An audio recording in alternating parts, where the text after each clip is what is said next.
আজকে আমি এঁচোড় আর আলু আমি নিরামিষভাবে রান্না করছি। এখন এঁচোড় নতুন নতুন এসে গেছে, তো এঁচোড়কে আমি এভাবে কেটে নিচ্ছি, আলুকে এভাবে কেটেছি। এবার এটাকে আমি প্রেশারে দিয়ে দেবো। প্রেশারে দিয়ে একটু ভাপিয়ে নেব, তাহলে এঁচোড়ের যে কষটা থাকে সেটা চলে যাবে।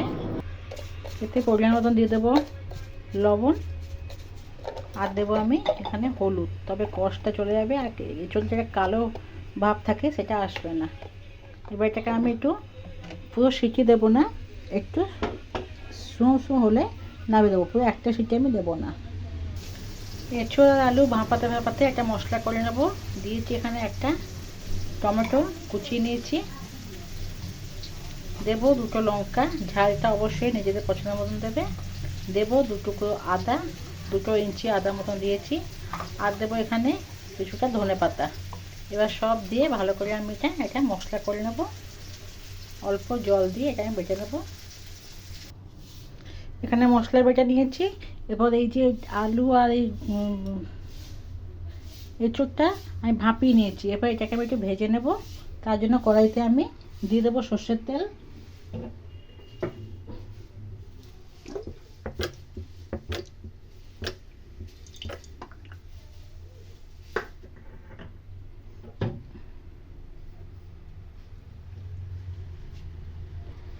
তেলটা গরম হয়ে গেলে এতে আমি এবার আলু আর এঁচোড়টা দিয়ে ভেজে নেব।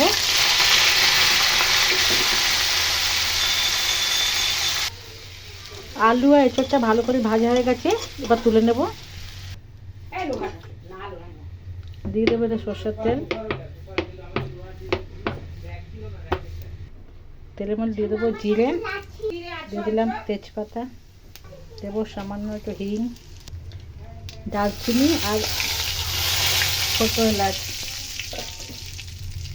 তেলটা সুন্দর গন্ধ বেরো অবধি 2-3 সেকেন্ড নেড়ে নেবো।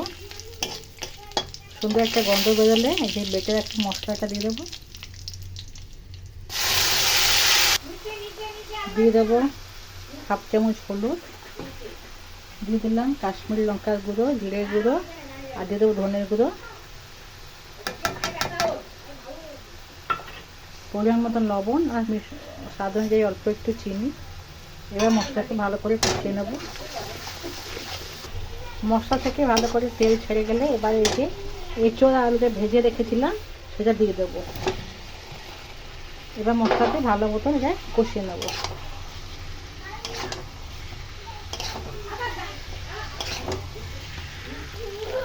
ভালোভাবে কষানো হয়ে গেলে দিয়ে দিলাম গরম জল।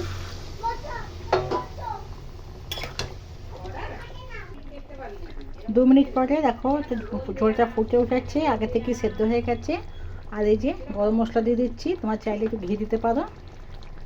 তৈরি হয়ে গেলো এখানে নিরামিষে এঁচোড় তরকারি। তো কেমন হয়েছে রেসিপিটা অবশ্যই কমেন্ট করে জানাবে। ভালো লাগলে লাইক দিয়ে দেবে, আমার চ্যানেলটিকে ফলো করে দেবে, ইউটিউব থেকে দেখলে সাবস্ক্রাইব করে দেবে। ভালো থাকবে, সুস্থ থাকবে, কাছে আবার আসবে অন্য রেসিপির সাথে। ধন্যবাদ। গরম ভাতের সাথে খেতে যা অসাধারণ লাগবে। তো চলো আজকে এইটুকুই, আবার কালকে।